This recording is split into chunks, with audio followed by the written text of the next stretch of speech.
Welcome, fellow night owl, to tonight's tranquil journey through the annals of history.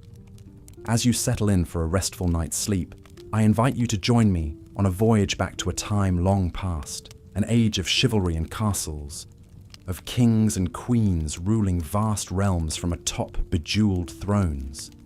Before we begin our tale, I'd love to know where in the world you're tuning in from tonight and what time of day it is in your corner of the globe. Feel free to leave a comment and share. It's always a delight to see the diversity of this sleepy, history-loving community. And if you enjoy these relaxing forays into yesteryear, consider subscribing so you never have trouble sleeping or relaxing again. Now make yourself comfortable, dear friend. Perhaps you're nestled beneath soft sheets or curled up on a cozy sofa. As your eyelids grow heavy and your breath slows, let my words carry you gently back through the centuries to an era both familiar and strange, where we'll peek behind the stone walls of great castles and into the lives of those who once dwelled within. Tonight, we travel to medieval Europe, spanning from the fall of Rome in the 5th century to the Renaissance blossoming of the 15th. It was a time of faith and superstition, of plagues and progress, of conquests and crusades. Looming large over this ever-shifting landscape were the monarchs, those princes and princesses, kings and queens who claimed divine right to rule by the grace of God. From bejeweled crowns to ermine-trimmed cloaks, the royal regalia of the Middle Ages still captures our modern imaginations. When we picture the rulers of old, it's all too easy to envision them in a haze of unimaginable opulence, forever feasting and dancing, hunting and hawking, waging war and welcoming peace, draped in silks and dripping in jewels. But what was life really like for the royals of medieval Europe? How did they while away their days within the walls of sprawling castles and fortified manors, when they laid their crowned heads down to rest each night? What dreams and nightmares flickered behind their noble brows? As your own head sinks heavily into your pillow, I invite you to put yourself in their embroidered slippers for a spell. Imagine that you're a king or queen in the Middle Ages, born to a life of unimaginable privilege and power, but also one bound by duty, expectation, and tradition. Each choice you make will shape not just your own destiny, but the fate of kingdoms. So join me now, dear listener, as we tiptoe through echoing throne rooms and down torch-lit passageways, our footfalls softened by thick rushes strewn across cold stone. We'll eavesdrop on councils and ceremonies, feasts and festivals, births and betrothals. In the process, we may just discover that the royals of old were more human than the dusty pages of history might suggest. Our first stop will be the royal bedchamber itself, that most private of sanctums, where monarchs began and ended each day. As you nestle deeper into your own downy cocoon, let us draw back the heavy velvet drapes and greet the dawn as they might have, many centuries ago. Imagine, if you will, the first rays of sunlight creeping through an arrow-slit window, glinting off the gold threads of a finely wrought tapestry. A gently smouldering hearth lends the chamber a drowsy warmth, its flickering light dancing across the intricate carvings of a massive oak bed piled high with embroidered pillows and luxuriant furs. All is still, save for the measured breathing of the noble sleepers within. Before long, a gentle rapping at the door rouses the royal pair. It's the groom of the stool, that most intimate of courtiers, arriving to help the king with his morning ablutions. With great ceremony, the monarch is washed, dried, and dressed, layer upon sumptuous layer. The queen is tended to by her ladies-in-waiting, each one a high-born beauty vying for her favour. Devotions come next, as the king and queen are expected to set a pious example for their subjects. In a small private chapel, they kneel side by side to recite the morning offices, the Latin phrases well worn upon their tongues. The haze of incense and the glimmer of chalices induce an almost dreamlike state, a reminder that the right to rule is a divine mandate, and even the mightiest must humble themselves before God. But for all the ceremony, pomp, and prayer, medieval monarchs also had more worldly matters to attend to, and so, fortified by their faith, the king and queen emerged to face a day packed with courtly duties and obligations. As we've seen, despite their immense power and privilege, medieval monarchs were still very much human, with all the follies, fears, and foibles that entails. Their lives were defined as much by weighty duties as frivolous entertainments, as much by piety as politics. And perhaps no ruler better embodied these contradictions than the 12th century Queen Eleanor of Aquitaine. Born in 1122 to one of the wealthiest and most powerful families in France, the young Eleanor was the heiress to a vast domain that comprised nearly a third of the country. Beautiful, intelligent, and strong-willed, she was one of the most eligible bachelorettes in Europe. In 1137, at the tender age of 15, she wed the 17-year-old Prince Louis, heir to the French throne. It was a prestigious match, but not a happy one. The scholarly, pious Louis was ill-suited to the vivacious and worldly Eleanor. Nevertheless, when Louis's father died later that year, the teenage couple became King Louis VII and Queen Eleanor of France. Despite their differences, Eleanor joined Louis on the Second Crusade in 1147, leading a contingent of her own Aquitanian soldiers. This headstrong act was rather scandalous at the time.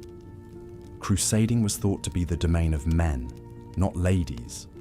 But Eleanor was no ordinary lady. Dressed in armor and mounted on a white horse, she cut a striking figure on the march to the Holy Land. Unfortunately, like most crusades, it ended in disappointment.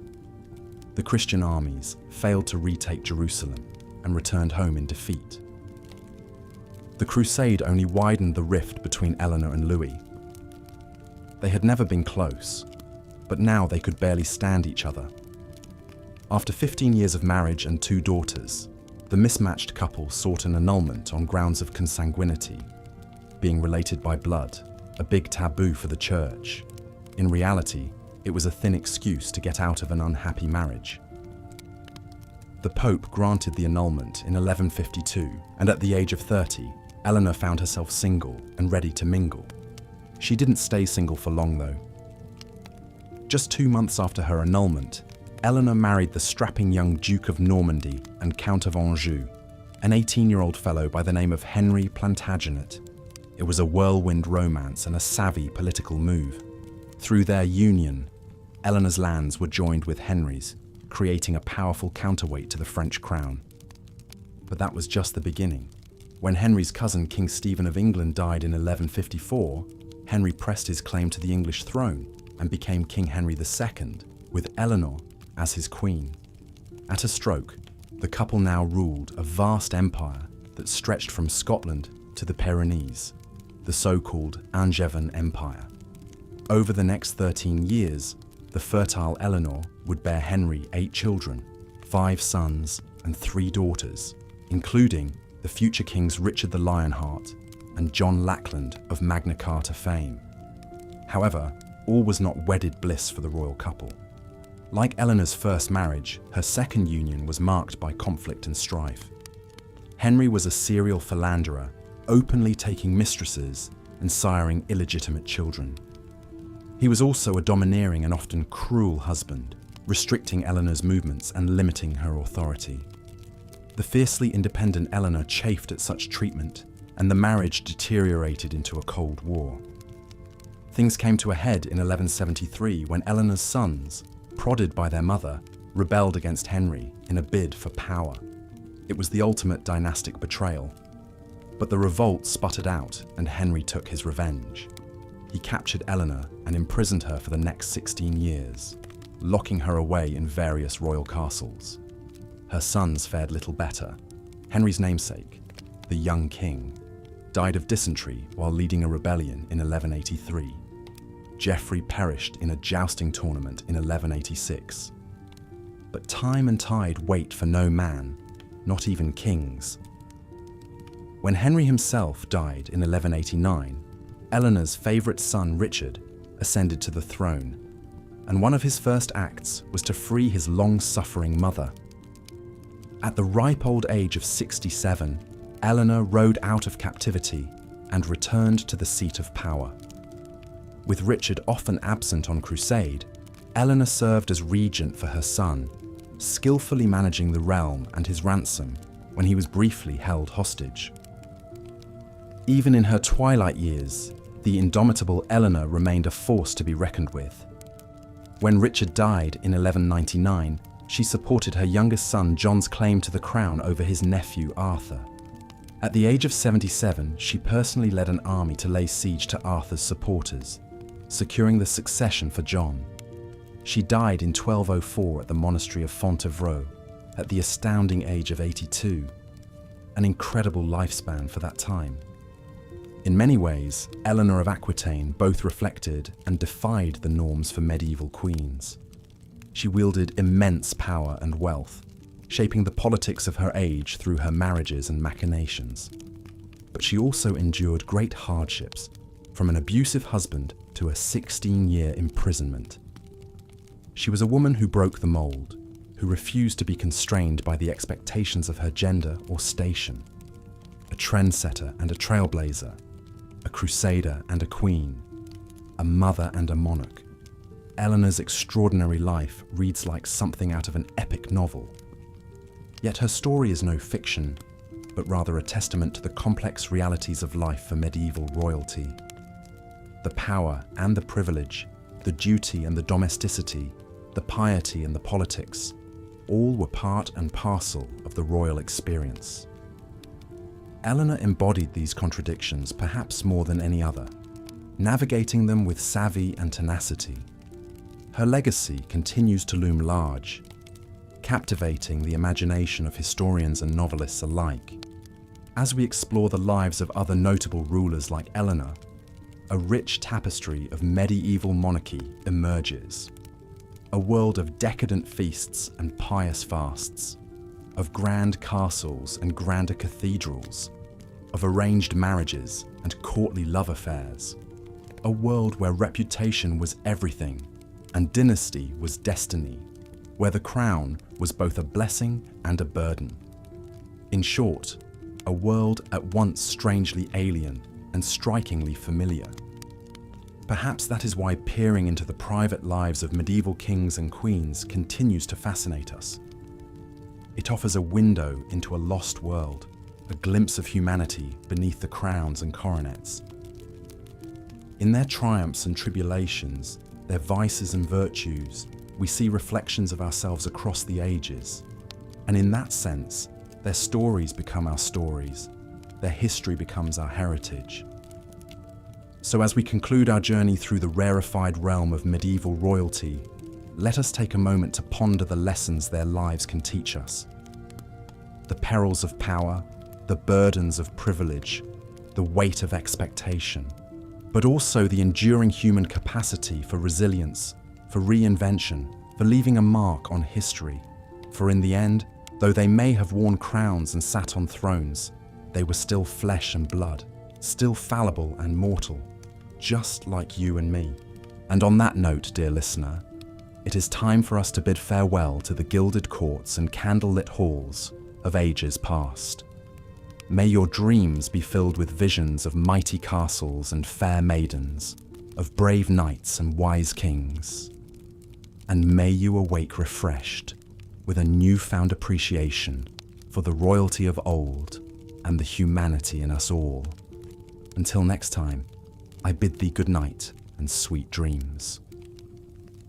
With the founding of the Order of the Garter, Edward III set a new standard for the pageantry and chivalric ideals that would come to define royal life in the late Middle Ages. This prestigious order of knighthood, with its elaborate ceremonies, grand feasts, and distinctive emblem of a blue garter, epitomized the pomp and majesty that medieval monarchs sought to cultivate. As we've seen, Edward and his Queen Philippa presided over a splendid court culture at Windsor Castle, surrounding themselves with the greatest artists, poets, and musicians of the age. But amidst all the grandeur and revelry, medieval rulers were also expected to embody a deep and abiding piety.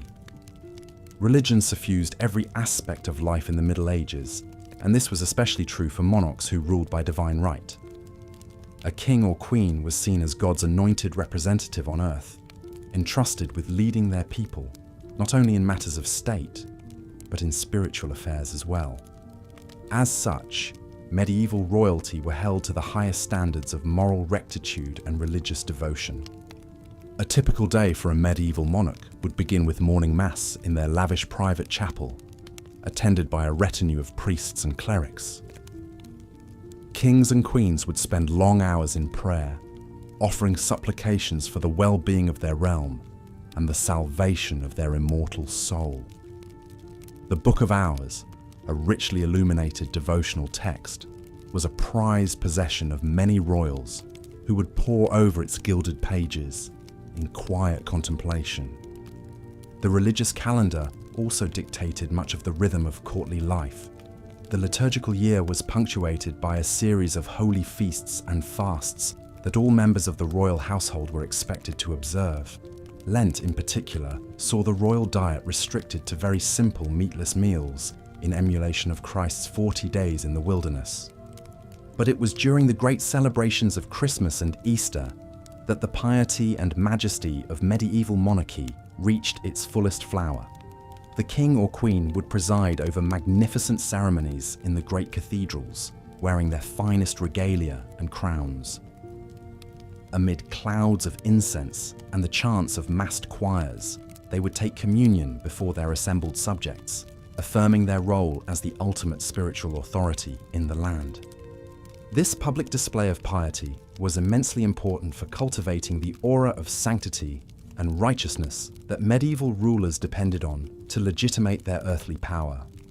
By publicly venerating saintly relics, endowing monasteries and churches, and even embarking on holy pilgrimages and crusades, kings and queens sought to reinforce their image as the godly stewards of Christian society.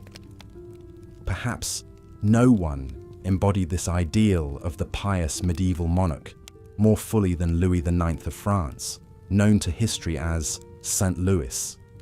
Renowned for his devout faith and austere lifestyle, Louis was a king who fasted regularly, wore a hair shirt under his royal robes as a sign of penance, and even invited the poor to eat at his table. He embarked on 2 ultimately disastrous crusades to the Holy Land, dying of dysentery on the second venture in Tunisia. But his reputation for saintliness only grew, and he was canonized by the Catholic Church just 27 years after his death. Of course, not all medieval rulers lived up to such lofty ideals. For every St. Louis, there was a king like Henry VIII of England, who famously broke with the Catholic Church in order to divorce his first wife, and went on to marry 5 more times. The notorious Pope Alexander VI, who reigned during the Renaissance, openly acknowledged his illegitimate children and was accused of turning the Vatican into a den of depravity. But for most medieval monarchs, piety and prayer remained an essential part of their daily lives and public personas. In an age when the line between the sacred and the secular was thin indeed, kings and queens were expected to bridge that divide, serving as both the temporal and spiritual leaders of their people. It was a weighty responsibility, and one that could take a toll even on the most devout of rulers. The great Carolingian emperor Charlemagne, who ruled much of Western Europe in the 8th and 9th centuries, was said to have wept with emotion as he took communion on his deathbed. So acutely did he feel the burden of his sins and the immensity of his role as God's vice-regent on earth. For the medieval monarchs who bore this sacred mantle, the glittering trappings of royal life, the sumptuous banquets, the silk-draped beds, the fawning courtiers, were perhaps a welcome distraction from the weighty matters of the soul that occupied so many of their waking hours. In the flickering candlelight of the royal chapel, as the king or queen knelt in prayer before the altar, the outside world, with its earthly cares and pleasures, must have seemed far away indeed. As we contemplate these long-ago rulers in their private moments of piety, we are reminded of the deeply human dimension of even the most exalted lives. Behind the crowns and scepters, the ermine-trimmed robes and the soaring rhetoric, medieval monarchs grappled with the same eternal questions that have always haunted the human heart.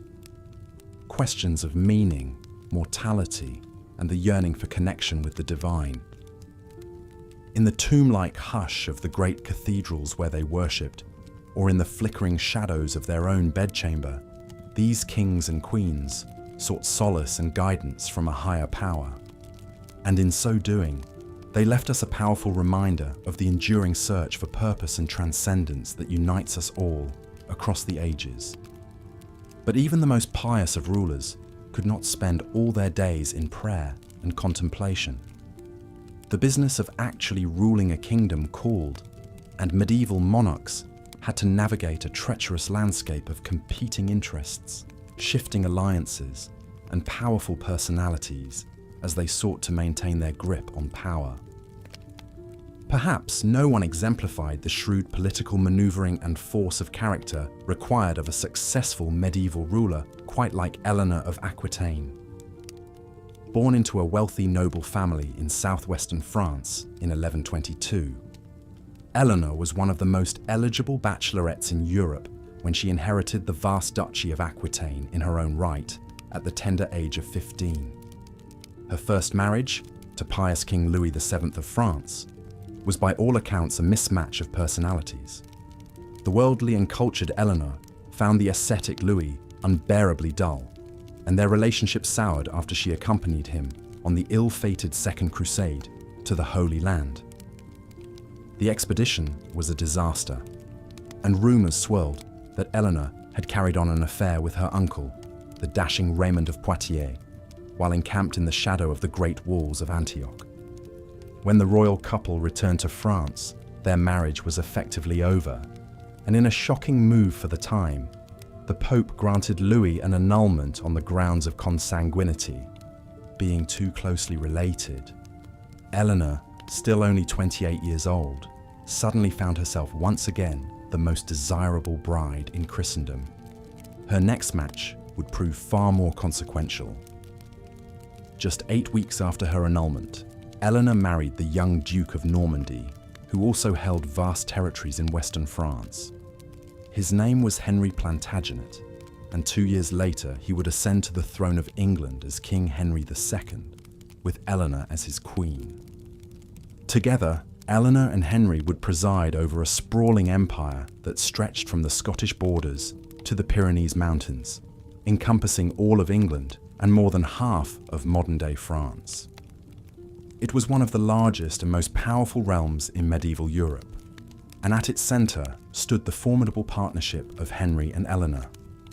Over the course of their tempestuous 35-year marriage, the royal couple would have 8 children together, including 2 future kings of England, the legendary Richard the Lionheart and his treacherous brother John.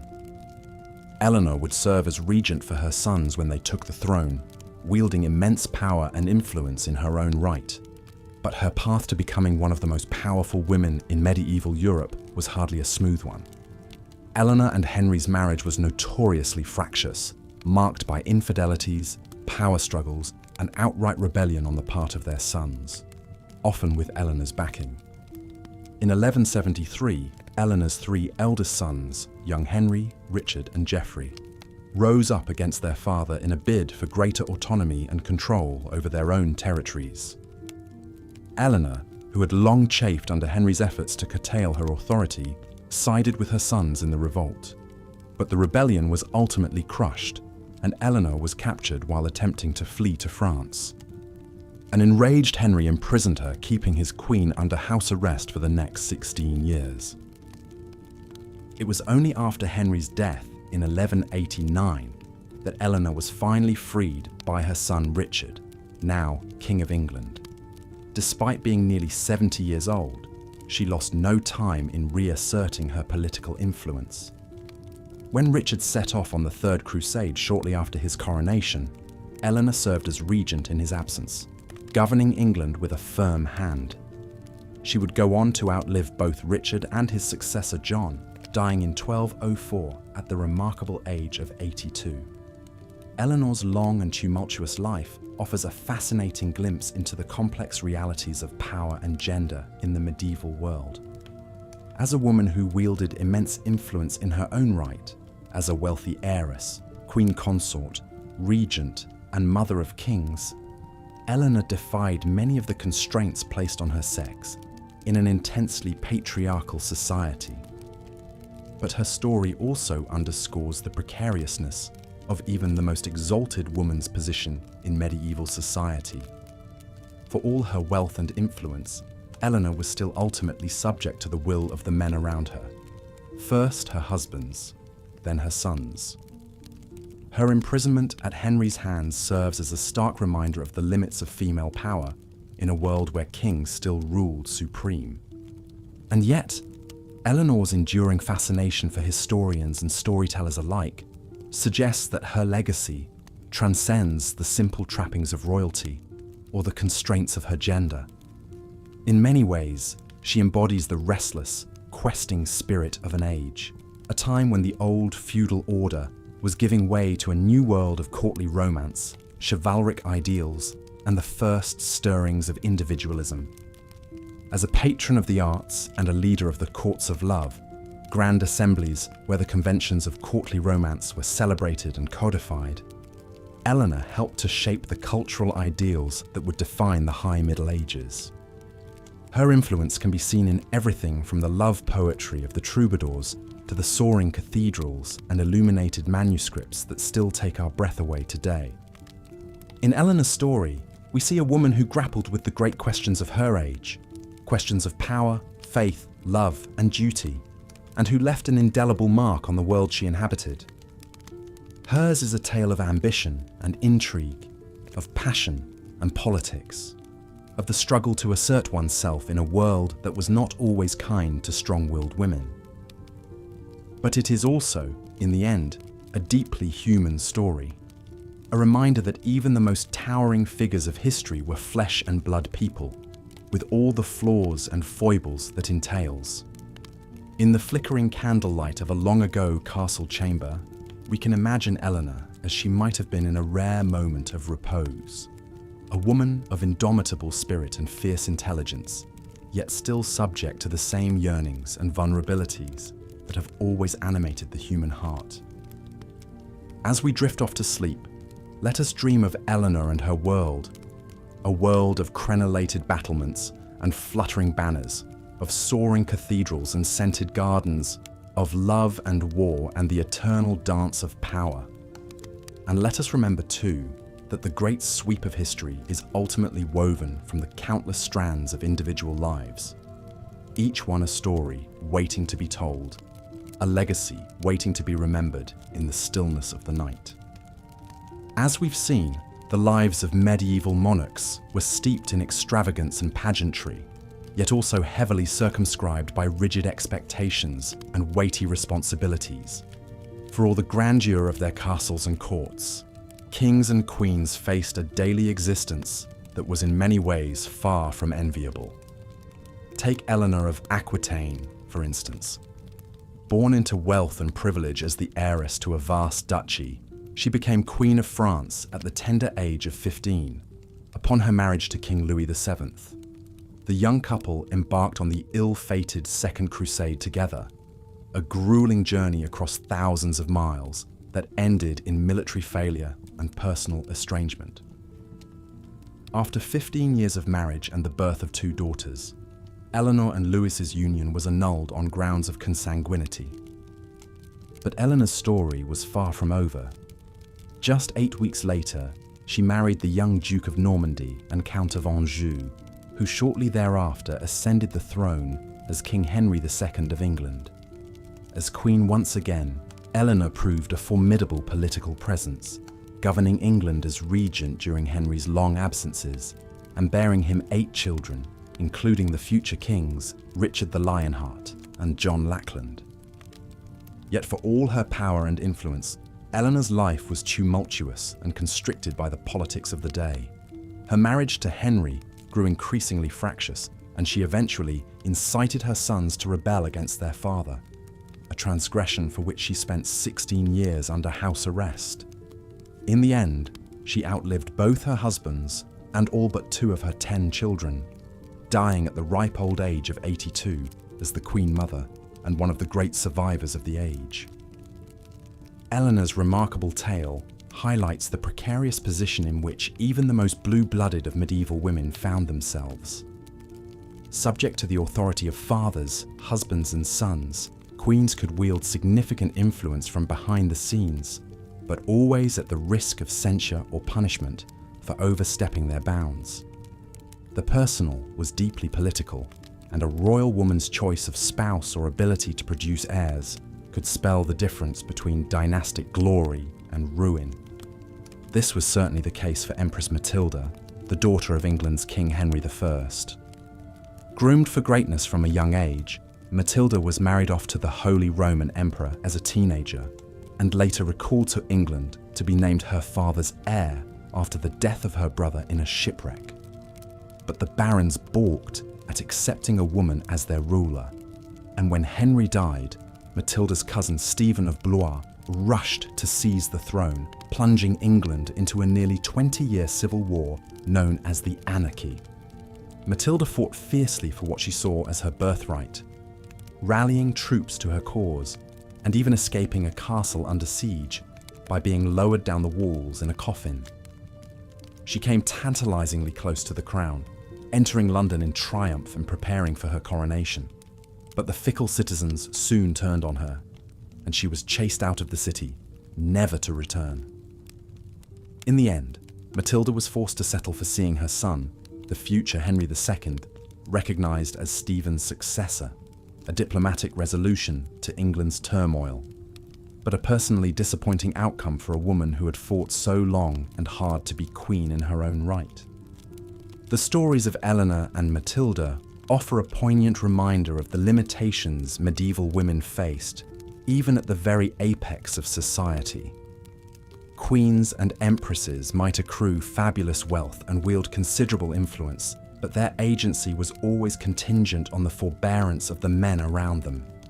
In a world where martial prowess was the ultimate source of authority, female rulers were only ever regents or intercessors, never truly secure on their thrones.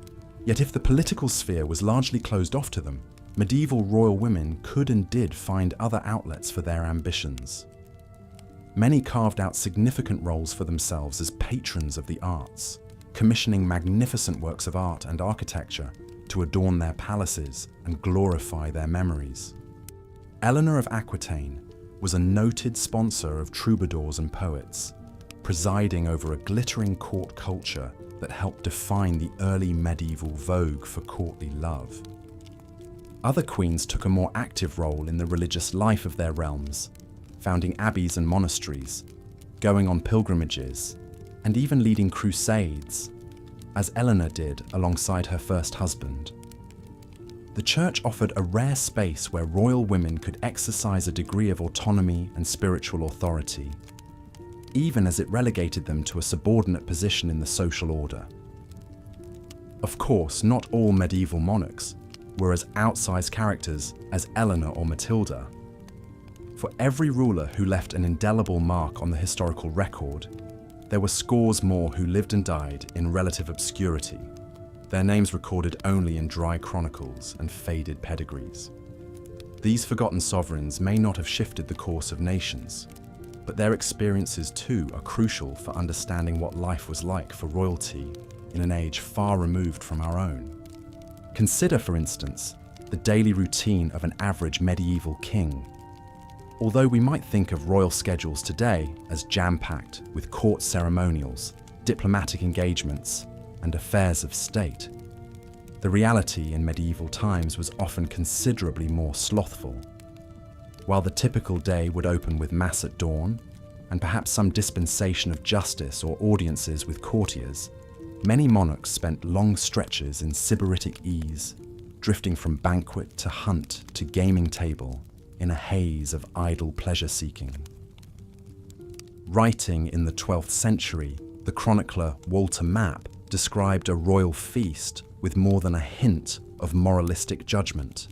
In the midst of wanton joys and unbridled pleasures, with jesters and minstrels, dishes and delicacies fit for kings, dancers and jugglers, all shame was cast aside, all modesty abandoned, and day was turned into night by the torches' flare, and the air resounded with shouts and acclamations. Behind the bluster, one can detect a very human vulnerability.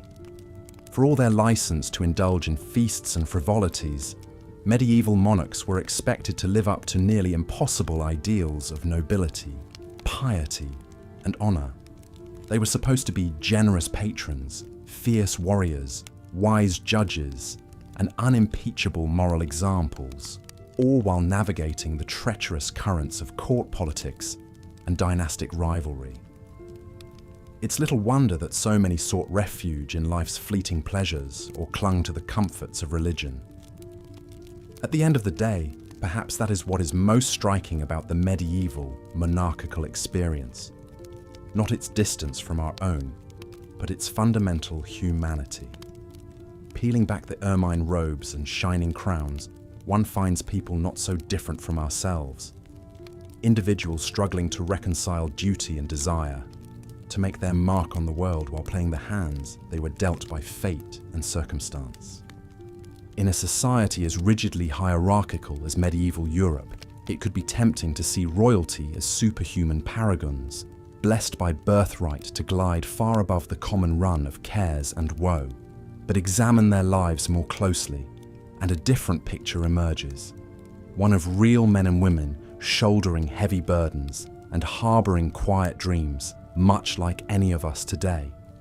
So, when next you settle down for the night and close your heavy eyes, spare a thought for those long ago kings and queens whose stories have drifted down to us through the ages.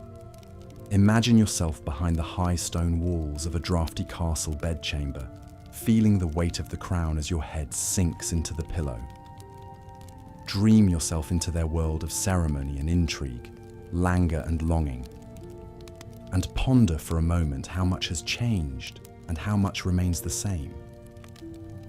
As we've seen, the lives of medieval monarchs were shaped by weighty responsibilities and grand displays of power. But perhaps no ruler exemplified the precarious nature of royal authority quite like the 12th century Empress Matilda. Born in 1102 to King Henry I of England and Matilda of Scotland, the young princess enjoyed a privileged upbringing befitting her noble status. She was married at just 8 years old to Henry V, the Holy Roman Emperor, in a lavish ceremony that sealed an important political alliance. At the imperial court in Germany, Matilda thrived. She quickly adapted to the language and customs of her new home, impressing others with her poise and intellect. The teenage empress traveled extensively with her husband, even accompanying him on military campaigns in Italy. Sadly, Henry V died suddenly of illness in 1125, leaving 23-year-old Matilda a widow. With no children of her own, she returned to the English court of her father. King Henry I doted on his only surviving legitimate child. He named Matilda as his heir and forced his barons to swear fealty to her, an unprecedented move, as a woman had never ruled England in her own right before. To bolster her claim, Henry arranged Matilda's marriage to the powerful Geoffrey of Anjou in 1128. The union produced 3 sons, including the future King Henry II. But storm clouds were gathering. Many of England's barons resented the idea of a female sovereign, and Matilda's haughty demeanour at court did little to endear her to would-be subjects.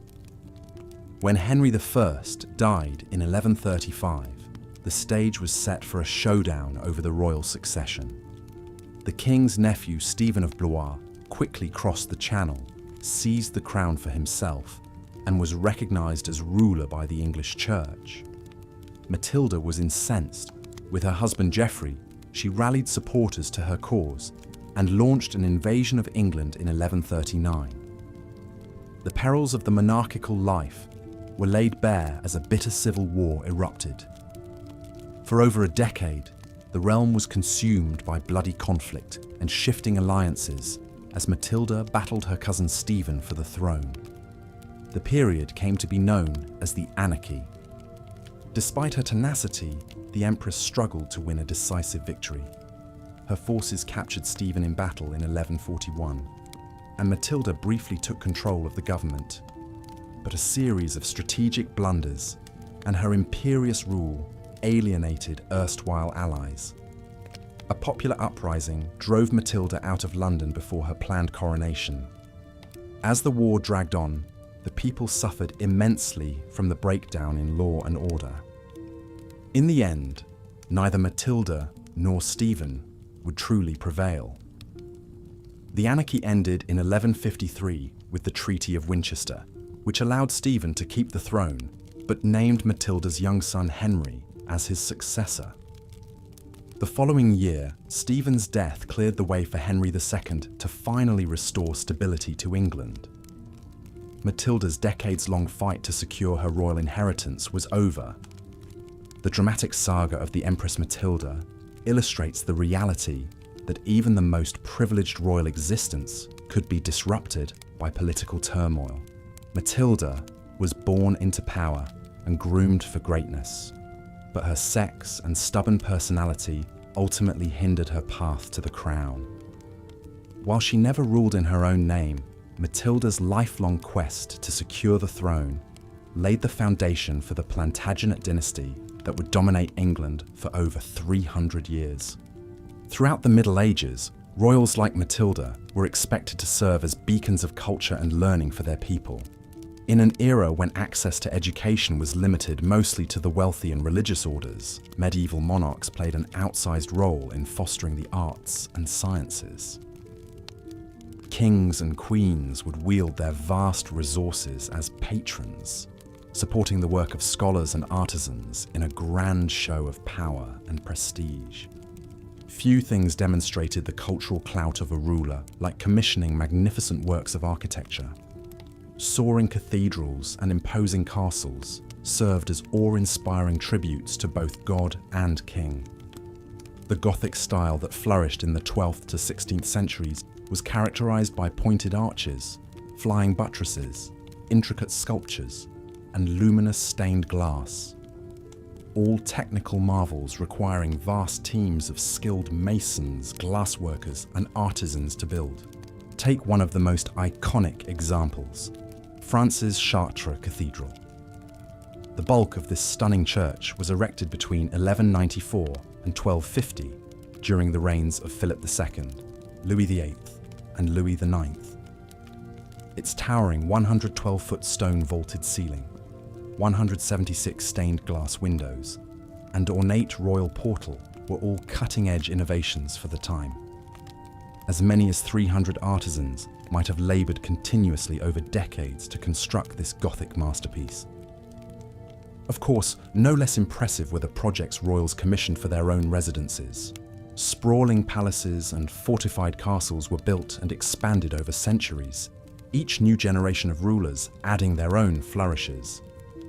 The famed Palace of Westminster in London started as a humble 11th century dwelling for Anglo-Saxon kings. But by the time Richard II began rebuilding it in 1394, the palace boasted a magnificent great hall, separate royal apartments, and defensive walls enclosing over 10 acres along the River Thames. Inside their stately homes, medieval monarchs surrounded themselves with beauty. Tapestries were the ultimate status symbol. Incredibly expensive to create, they added warmth, colour, and storytelling to drafty stone halls. Kings from Charlemagne to Henry VIII amassed vast collections of ornate tapestries, like the 14th century Apocalypse series, spanning 472 feet in length. Illuminated manuscripts, paintings, frescoes, silk cushions, and silver plate rounded out the sumptuous decor. But royal patronage extended far beyond the visual arts. Poets, playwrights and musicians could gain fame and fortune in the orbit of the court. Rulers sponsored lavish performances and competitions and hired the most renowned creator of the day as official court composers. One could trace the evolution of secular music through luminaries like Guillaume de Machaut, who served John the Blind, King of Bohemia in the 1300s. Perhaps one of the most enduring forms of cultural patronage practiced by medieval monarchs was the founding of universities and libraries. From the 1100s onward, a ruler's prestige became tied to how many scholars they could attract and institutions they could endow. The universities of Oxford, Cambridge, and the Sorbonne all had royal patrons. Vast collections amassed in places like the Library of the Louvre made Paris a capital of learning. By supporting the dissemination of knowledge, royals hoped to glorify God and their own reputations. Of course, not all cultural projects were so high-minded. Entertaining the court was a major preoccupation, and some rulers gained fame for their lavish festivities that went on for days. One particularly notorious example was the so-called Bal des Ardents, or Ball of the Burning Men, held by the French Queen Isabeau of Bavaria in 1393. For this wild masquerade, King Charles VI and several lords dressed up as wild men, in costumes of linen soaked with resin for a hairy effect. When the king's brother approached with a torch, the highly flammable outfits caught fire. Several men were burned alive, though the king was saved by the quick actions of his young aunt. The night's gruesome turn was considered an ill omen, foreshadowing Charles VI's later bouts of madness. Such tragedies aside, the cultural legacy left by medieval royalty is undeniable. The period marked a flowering of creativity and learning, with rulers leading the way as patrons. By commissioning magnificent buildings, art, and institutions of knowledge, kings and queens hoped to achieve a kind of immortality beyond their own reigns. And for we moderns peering back through the centuries, these tangible remnants of royal lives help bring a long-ago era into vivid focus. While it can be tempting to romanticize the pageantry and luxury of medieval royalty, the day-to-day reality for even the most powerful rulers was often quite constrained.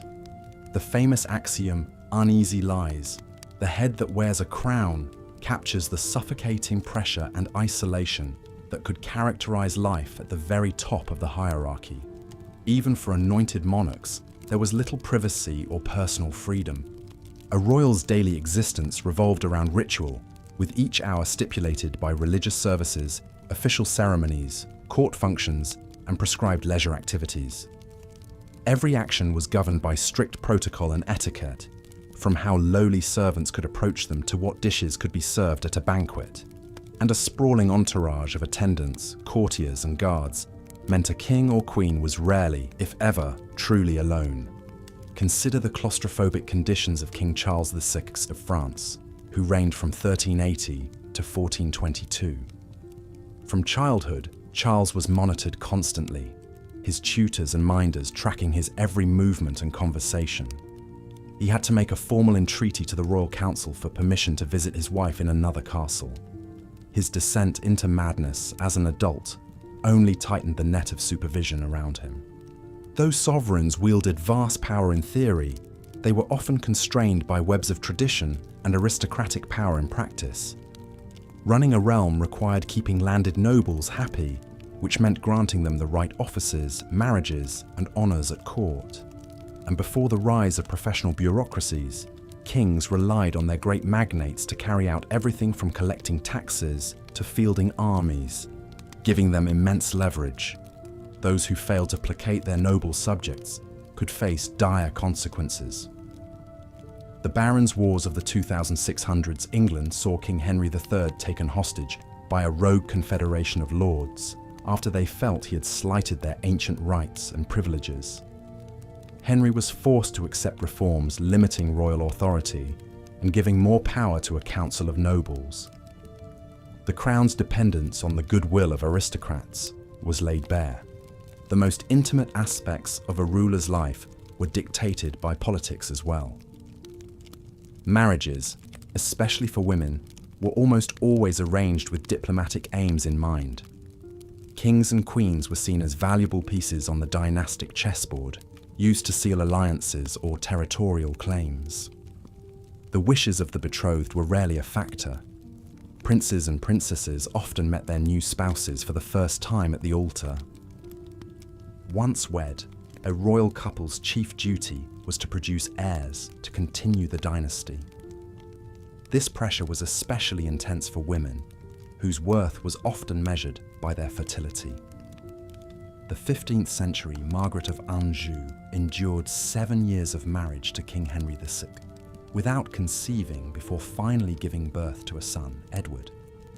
But when the long-awaited prince was disinherited amid the Wars of the Roses, Margaret transformed into a fierce warrior, leading armies into battle on his behalf. Of course, not all royal marriages were cold political alliances. The great love story of Edward I and Eleanor of Castile in the 1200s is documented in adoring letters that capture their mutual affection.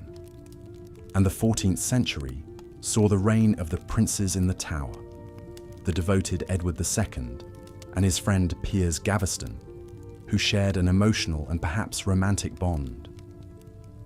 But even these relationships played out on a public stage, subject to the scrutiny of courtiers. Despite the immense privilege of their rank, royalty sacrificed much of their personal autonomy. The crown's seclusion also meant a formal distance from their subjects. Glimpses behind the carefully controlled facade, like Henry VI's melancholic breakdowns or Edward II's grief over the death of Gaveston, reminded the realm of the humanity of their rulers. But more often, what people saw, and what history records, is the public persona of an exalted but inaccessible figure. In the end, perhaps the greatest constraint on a medieval monarch was an unrelenting pressure to measure up to the lofty ideals of the role. Kings were to be paragons of justice, founts of honor, defenders of the church. Queens should be models of beauty, virtue, and piety. They must appear strong but merciful, dignified but generous.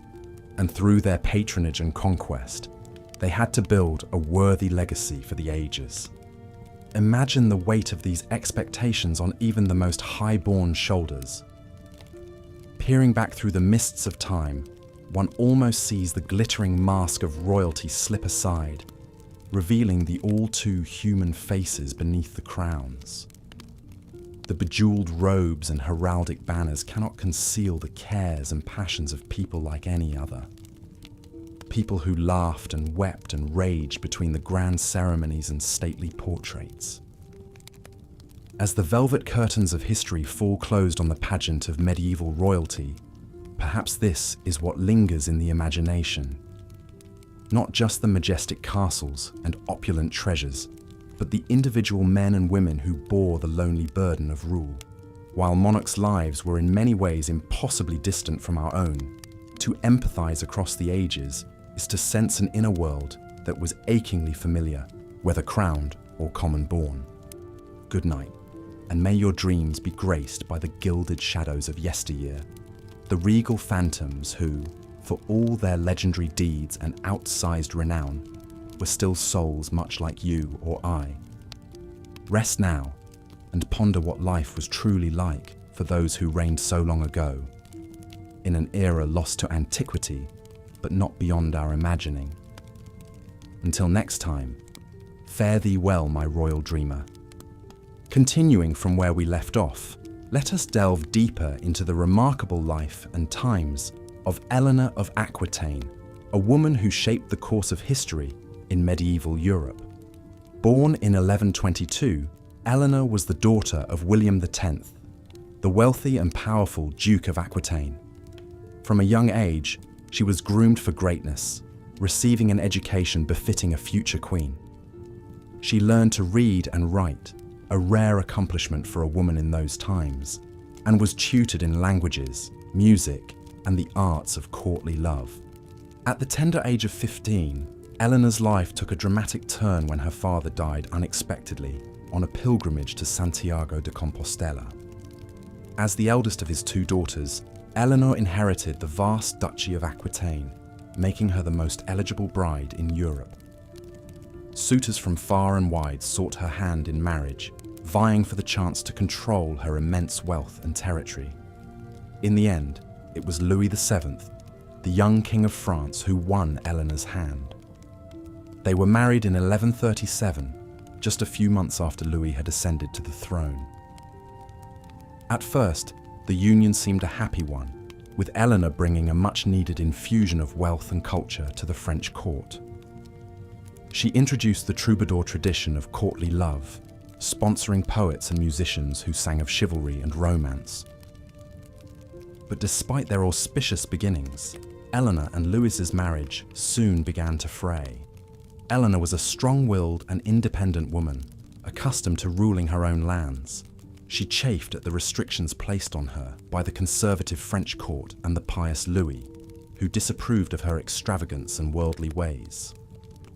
Matters came to a head in 1147, when Louis announced his intention to lead the Second Crusade to the Holy Land.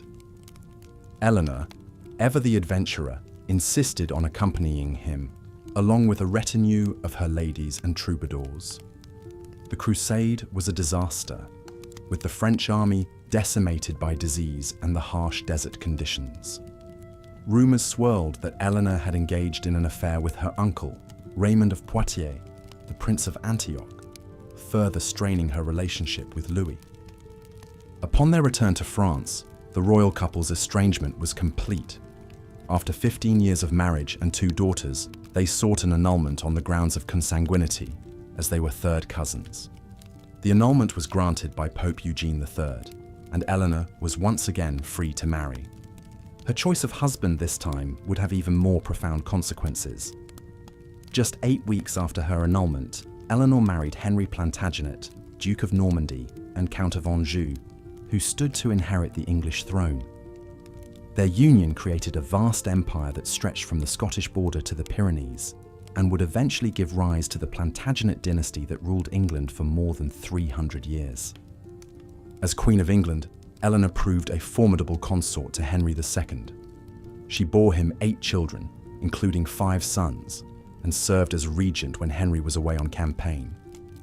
She continued to patronize the arts and learning, and is credited with establishing the Court of Love at Poitiers, where troubadours and poets gathered to debate the finer points of courtly romance. But Eleanor's relationship with Henry, like her marriage to Louis, was tempestuous. Henry was a notorious womanizer, fathering numerous illegitimate children, and the couple often quarreled over matters of state. In 1173, Eleanor's sons, led by the eldest Henry the Young King, rebelled against their father, seeking greater power and autonomy. Eleanor supported her sons in the revolt, which ultimately failed. As punishment, Henry had Eleanor imprisoned for the next 16 years, moving her from castle to castle to prevent any further plots. It was not until Henry's death in 1189 that Eleanor was finally released from captivity. By then, she was 67 years old, but her indomitable spirit was undiminished. She outlived Henry by 15 years, serving as a trusted advisor to her sons Richard I and John, who both became kings of England. She undertook diplomatic missions, negotiated treaties and alliances, and even traveled to Spain to choose a bride for her grandson, the future Louis VIII of France. Eleanor's legacy as a patron of the arts and a champion of courtly love endured long after her death in 1204, at the ripe old age of 82. The troubadour tradition she helped to establish spread throughout Europe, influencing poetry, music, and literature for centuries to come. Her descendants, the Plantagenets, would go on to shape the course of English history, giving rise to such legendary figures as Edward I, Edward III, and Richard III. In many ways, Eleanor of Aquitaine epitomized the contradictions and complexities of life for medieval royalty. She was a woman of immense power and influence, yet she was also subject to the whims and desires of the men in her life. She was a patron of the arts and a champion of courtly love, yet she was also a shrewd political operator who used her wealth and connections to advance her own interests. and those of her children. Through her long and eventful life, Eleanor navigated the treacherous waters of medieval politics with skill and determination, leaving an indelible mark on the history of England and France. She remains a fascinating figure to this day, a woman who defied the conventions of her time and left a legacy that endures more than 800 years after her death. As we move on to explore other aspects of royal life in medieval times, it's worth keeping Eleanor's story in mind. Hers was a life of privilege and power, yet also one of great challenges and adversity. In her triumphs and her struggles, she reflects the larger themes and trends that shaped the lives of medieval monarchs, from the weighty responsibilities of rulership to the personal sacrifices and compromises that came with the crown. So let us now turn our attention to those responsibilities and sacrifices and examine more closely the unique lifestyle of royalty in the Middle Ages. As we do so, we may find that the glittering facade of wealth and privilege conceals a more complex and often troubling reality, one in which even the most powerful rulers were subject to forces beyond their control. As the sun rose over the medieval landscape, the day began for the monarchs and their household. The first order of business was usually religious devotion. Kings and queens were expected to be paragons of piety, attending daily mass and spending hours in prayer each day. Many had private chapels within their lavish residences, where they could worship in quiet contemplation, attended by priests and ladies in waiting. Religion suffused every aspect of a medieval ruler's life. The Queen's Day often revolved around the royal children. Most queens bore many offspring, as a large family was seen as a blessing and a safeguard for the dynasty. But childbirth was perilous in an age before modern medicine. Queens frequently died in childbed, as did infants and young children. Those princes and princesses who survived enjoyed a privileged but often short childhood. Royal children were usually raised separately from their parents, in a different part of the palace or even a separate residence altogether. There, they were tended to by an extensive staff of nurses, tutors, servants, and companions. A princess would learn domestic skills like needlework, as well as dancing, music, and social graces. Education for princes was rather more expansive, including military training, as well as academic subjects like languages, mathematics, law, and history. All were rigorously schooled in religion and courtly etiquette.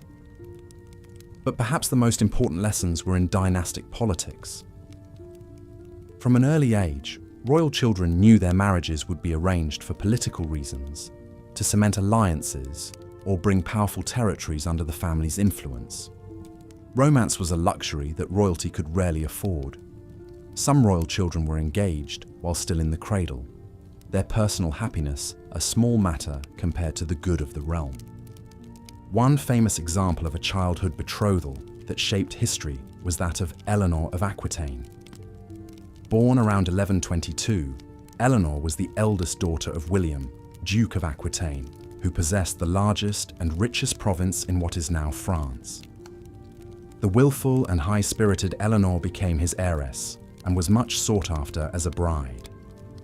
She married the future King Louis VII of France when she was only about 15 years old. Beautiful, wealthy, and strong-minded, Eleanor was not content to be a demure queen consort. When her pious husband Louis joined the Second Crusade in 1147 to fight in the Holy Land, Eleanor shocked many by insisting on going with him.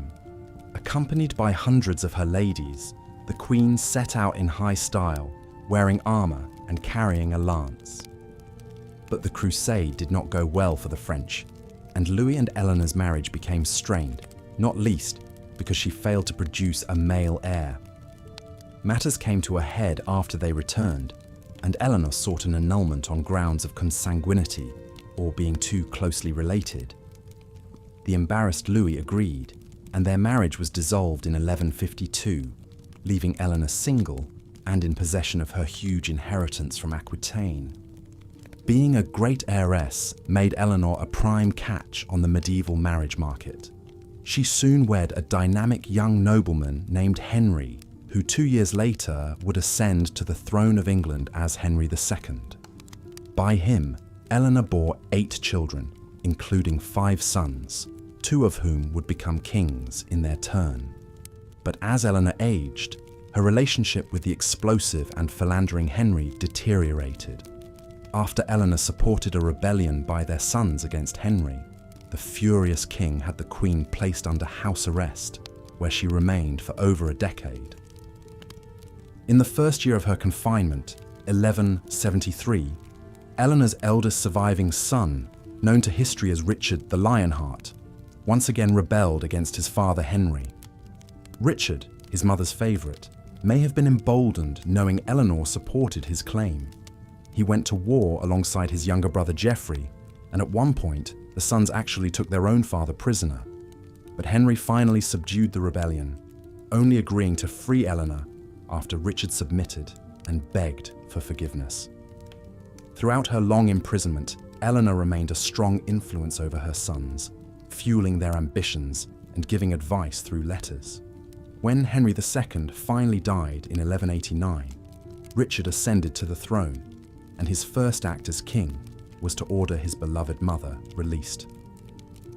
On Richard's departure for the Third Crusade, he installed Eleanor as Regent of England, allowing her to wield power openly for the first time. As regent, and during Richard's long absences and captivity abroad, Eleanor worked tirelessly to raise his ransom, negotiate with the Pope on his behalf, and help rule his territories, travelling ceaselessly across England and France. The indomitable Eleanor lived to the remarkable age of 82, having spent her final years in her favourite abbey, Fontevraud. Eleanor was a shining example of how a medieval queen could carve out a significant sphere of influence despite the constraints placed upon women in her time.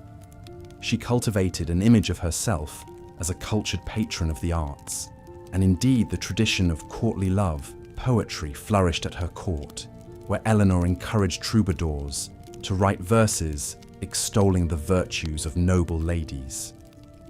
But Eleanor was an exception in many ways. For most medieval queens, their chief duty was to provide the king with male heirs.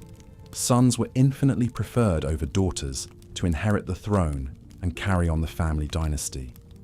Bearing healthy children was such an essential queenly role that infertile queens were frequently cast off, their barrenness seen as a curse or judgment from God.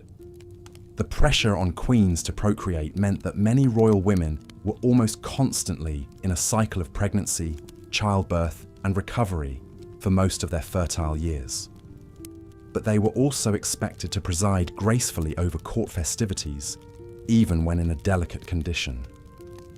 And of course, the rigours of childbirth itself were a recurring danger that claimed many royal mothers and babies. This was the case for Queen Philippa of Hainault, wife of King Edward III of England. Philippa was a devoted consort who provided Edward with many children, including 5 sons who lived to adulthood. She held the reins of government as regent for Edward during his long military campaigns abroad. Beloved for her kindness and piety, Philippa was an ideal medieval queen. But bearing so many royal children ultimately cost Philippa her life. She died at age 55 in August 1369, days after giving birth to her 14th child. Edward was devastated by the loss of his queen, and she was deeply mourned by her people. Her grandson would one day inherit the throne as the ill-fated Richard II. While sons were the most coveted royal offspring, a medieval king also hoped for at least one daughter, who could be married off to a rival ruler to seal a peace treaty or secure an alliance. Daughters were useful dynastic bargaining chips in the unending game of feudal realpolitik. The marriage contract of a princess was often hammered out through months of tense negotiations, with every clause and condition painstakingly spelled out, and her dowry a matter of fierce haggling. Once wed, she was expected to loyally promote her birth family's interests in her new land. Queens who failed in this risked being branded traitors or worse. Most royal daughters, knowing no other way of life, accepted their fate stoically, doing their dynastic duty. A few long-suffering wives even came to love their husbands. But many led isolated and unhappy lives in a foreign court, far from home, valued only for their wedding dowry and reproductive capacity. So for a royal bride, whether negotiating her betrothal or navigating the intrigues of a new court, the best ally she could find was often her own mother. Queens worked tirelessly to advance the marriages of their children, calling in favors, smoothing over conflicts, and plotting against rivals. Once a queen's daughter was safely delivered to her husband, she strove to keep up a regular correspondence, sending letters full of news, advice, and warnings. A royal mother's counsel was often her daughter's greatest asset, as she tried to find her footing in an unfamiliar court. This special bond between queens and princesses was one of the most important relationships in the medieval world. Empress Matilda was one royal daughter who could have used her mother's guidance. Matilda was born in 1102 to King Henry I of England and his wife Matilda of Scotland. The young princess lost her mother at age 7, leaving her open to the machinations of her father.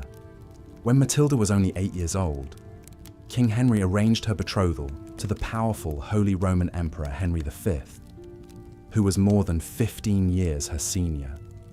The little princess was sent to Germany in 1110 to be raised at her future husband's court, where she was educated as befitted an empress to be. The imperial couple married in 1114, despite the bride only being 12 years old. As Empress of the Holy Roman Empire, Matilda seemed destined for greatness. But her husband died in 1125 after only 11 years of marriage. The widowed Matilda, still only 23, was suddenly left without a clear role. She had failed to bear the emperor a child, and his successor had no use for her. With few options, Matilda was forced to return to the court of her father, King Henry. Matters became more dire for Matilda when her younger brother, Henry's only legitimate son, drowned in the disastrous White Ship disaster of 1120. Suddenly, Henry had no clear heir, and many of his barons were uneasy at the thought of a woman inheriting the throne. But Henry forged ahead with his plan. The determined King Henry forced his barons to swear an oath to accept Matilda as his heir. He then arranged a second marriage for the reluctant Matilda, this time to the 13 years younger Geoffrey of Anjou. It was a tempestuous match, with the arrogant Matilda and proud Geoffrey frequently quarrelling. But the power couple eventually came to terms and had 3 sons. When Henry I died in 1135, it seemed that Matilda's path to the English throne was clear, with Geoffrey acting as her consort and protector. But many of the barons went back on their oath to Henry, and the throne was instead claimed by Henry's charming nephew, Stephen of Blois. Matilda was outraged at being passed over. She rallied troops and supporters, leading them in an invasion of England in 1139. Matilda captured Stephen in battle in 1141, and for a few months actually ruled in London as Lady of the English. But her haughty demeanour alienated the citizens, and she was soon forced to flee as Stephen's allies rallied. The resulting civil war and breakdown of royal authority as Stephen and Matilda's factions vied for control became known as the Anarchy. For nearly 20 years, the two rivals continued to struggle and maneuver for advantage as the kingdom erupted in bloodshed and chaos. Contemporary chroniclers lamented that Christ and his saints slept as the war dragged on. Finally, in 1153, the exhausted parties reached a compromise called the Treaty of Winchester. Stephen would remain as king for the rest of his life, with Matilda's son Henry named as his heir. The following year, Stephen died, and the 21-year-old Henry ascended the throne as Henry II, beginning a new era for England. Matilda herself retired quietly to Normandy, where she died in 1167 at age 65, knowing she had fought like a lioness to put her son on the throne. In the end, she lost her long struggle to be queen in her own right. But through her descendants, including the formidable Henry II and celebrated Richard the Lionheart, Matilda left a towering legacy over the English monarchy for generations to come. The saga of Matilda and Stephen demonstrates how uncertain even a seemingly ironclad royal succession could become in the chaos of the Middle Ages. With life expectancy so much lower than today, the death of a king could plunge a realm into disarray if the heir was too young, absent, or disputed. Queens like Eleanor of Aquitaine and Empress Matilda, who lived long enough, could wield great influence as queen mothers and regents for underage sons. Matilda's daughter-in-law Eleanor of Aquitaine was especially skilled at using her power behind the throne to steer events, even dominating the royal court for a time. But such a prominent role for women was the exception rather than the rule in the deeply patriarchal society of medieval Europe. Women, even royal ones, were meant to be submissive, pious, and decorous, modeling the virtues of the ideal courtly lady.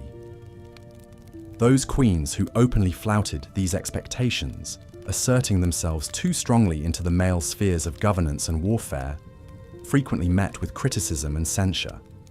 Chroniclers denounced them as unnaturally ambitious viragos overstepping their proper womanly role. This was the case with Queen Isabella of France, wife of Edward II of England. Isabella, beautiful and clever, despised her ineffectual, pleasure-loving husband and his male favourites, who held undue influence at court. In 1325, Isabella fled to France, where she took a lover, the ambitious nobleman Roger Mortimer. The scandalous pair gathered an invasion force and attacked England, capturing the hapless Edward and forcing him to abdicate in favour of his teenage son, Edward III. Edward II soon died in captivity, almost certainly murdered on the orders of Isabella and Mortimer. The pair then ruled openly as regents, their brazen affair an open secret. But young King Edward chafed under his mother's thumb. In a palace coup, he arrested Isabella and put her lover Mortimer on trial. The Queen was spared execution and allowed to retire with dignity to a comfy exile. Mortimer, however, was promptly hanged as a traitor. Isabella's story is a cautionary tale of how even powerful queens could swiftly fall from grace if they failed to maintain the proper image of virtuous femininity. In the harsh world of medieval politics, royals danced on a razor's edge, where one wrong move could mean disgrace or death. When those missteps involved queens and their lovers, the scandal was especially juicy to royal watchers. By the later Middle Ages, most kings had resigned themselves to their wives taking discreet lovers, so long as they were reasonably cautious and bore the king's children. Of course, kings themselves frequently strayed with mistresses. It was practically expected for lusty royal husbands. Henry II of England, Eleanor of Aquitaine's spouse, famously kept a whole string of mistresses, most notably the fair Rosamond, the comely young daughter of a knight. Henry ensconced his beloved Rosamond in a sort of love nest, a picturesque bower at the centre of a hedge maze at his park in Woodstock.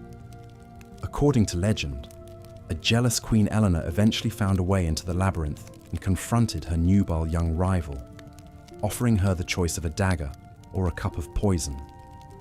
The tale's ominous implication of murder only added to the fair Rosamond's romantic mystique. The reality, as usual, was doubtless more prosaic. Some historians believe Rosamond may have become a nun with Eleanor's knowledge, as a respectable way to remove her from the royal court. In any case, Rosamond apparently died of natural causes, as a charitable foundation was later established at Godstow Abbey in her name. The enduring legend of Rosamond and Eleanor demonstrates how tales of courtly love, with adulterous passions, jealous rages and tragic endings, so captivated the imaginations of medieval nobility. Such scandalous romances whether real or embellished, were the favourite gossip around palace fireplaces and banquet tables. So, where did medieval royals do most of their philandering and politicking? Much of it occurred at their favourite royal residences and power bases. Kings, queens, and their courts were always on the move between castles, keeping an eye on their far-flung domains. The great royal domiciles of the Middle Ages were not just military fortifications, but also political nerve centres and stages for court pageantry and intrigue. The mightiest castles boasted concentric rings of stout walls, towers, baileys and keeps, plus lavish living quarters decked out in rich tapestries, fine furnishings and precious plate. A splendid example was William the Conqueror's White Tower, begun in the 1070s, the first and largest building at the Tower of London complex. Though meant to dominate and intimidate William's new English subjects, the White Tower also functioned as a showy royal residence, complete with a magnificent great hall, stately apartments, and a lovely chapel. Many exquisite examples of medieval royal apartments still survive today. One of the most opulent was the Palais de la Cité in Paris, the main seat of the French monarchy from the 10th century until Charles V moved the court to the Louvre in the 1360s. The Palais de la Cité was a vast complex combining a fortress, a prison, law courts, and a dazzling royal residence. At its heart was the sumptuous Grande Salle, a hypostyle hall with soaring vaults supported by colourful marble columns. The vault was painted a deep, inky blue, dotted with golden fleurs-de-lis, evoking the night sky. Magnificent statues of French kings lined the walls, staring down regally at courtiers and visitors. Though the Grande Salle was mostly destroyed by a fire in 1618, we can still marvel at one of its exquisite side chambers, the fairy tale Sainte-Chapelle. This glorious Gothic chapel was built by King Louis IX in the 1240s to house the supposed crown of thorns and other relics of Christ's Passion. The Sainte-Chapelle is famed for its dazzling stained glass windows, an ethereal expanse of luminous jewel tones soaring nearly 100 feet above the marble floor. Brilliantly hued scenes from the Old Testament and Passion cycle mesmerize the eye, awash with glowing. Life for royalty in medieval times was a world unto itself, set apart from the toil and concerns of the common people. While the lives of kings and queens were undoubtedly privileged, full of luxury and power beyond imagining for most, they also carried heavy burdens and weighty expectations. Their daily routines were marked by strict ceremony, onerous duties, and constant public scrutiny. The royal lifestyle was at once decadent and demanding, a glittering facade masking very human struggles within. Perhaps no monarch better embodies the paradoxes of royalty than Queen Philippa of England, devoted wife of Edward III and mother to no less than 12 children. Born a noblewoman of Hainaut, now in modern Belgium, the young Philippa came to England at just 13 to be wed to the 15-year-old Edward. It was an arranged match, like most royal marriages then, intended to secure a political alliance between their two lands. Yet despite its pragmatic origins, the union would blossom into a deeply loving and influential partnership. Edward and Philippa's marriage was a pillar of strength during a tumultuous time for the English crown. Not long after taking the throne, Edward embroiled England in what would become the 100 Years' War, staking a tenuous claim to the French crown through his mother. As he led armies across the Channel year after year, Philippa often served as regent in his stead, capably governing the realm. She earned widespread respect for her wisdom, grace and charity, a trusted queen who embodied the ideals of the age. But Philippa's life was far from the tranquil domesticity enjoyed by her humblest subjects. When not holding court or reviewing matters of state, she was frequently pregnant, confined to her chambers for long stretches. Childbirth was a perilous affair even for queens, and not all of Philippa's babies would survive infancy. Those who did faced an upbringing of rigid formality, every moment structured and supervised. the natural rambunctiousness of childhood tamed by decorum. Exhausting as this cycle of child-rearing was, it was also Philippa's chief duty and a source of dynastic pride. Her sons would go on to be the famed Black Prince and the powerful John of Gaunt. Her daughters she raised to be gracious and capable queens. In an age when the primary role of royal women was to secure the succession, Philippa excelled. Yet she strove to be more than a queen. She made herself a true partner to Edward and an influential force in her own right. When not consumed by matters of state or family, Philippa embraced the refined pastimes and pageantry of court.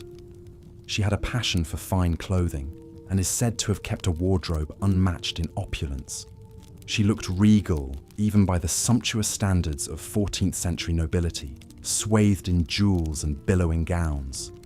Music was another great love, her court forever filled with minstrels and troubadours. She was a cultured patron of the arts and learning, collecting exquisite books and objets d'art from the continent. Yet Philippa also took her Christian faith most seriously, as any proper monarch must in medieval times.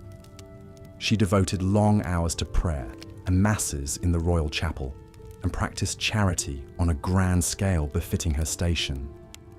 Her touching concern for the poor was much remarked upon, and convents, hospitals, and almshouses across England enjoyed her support.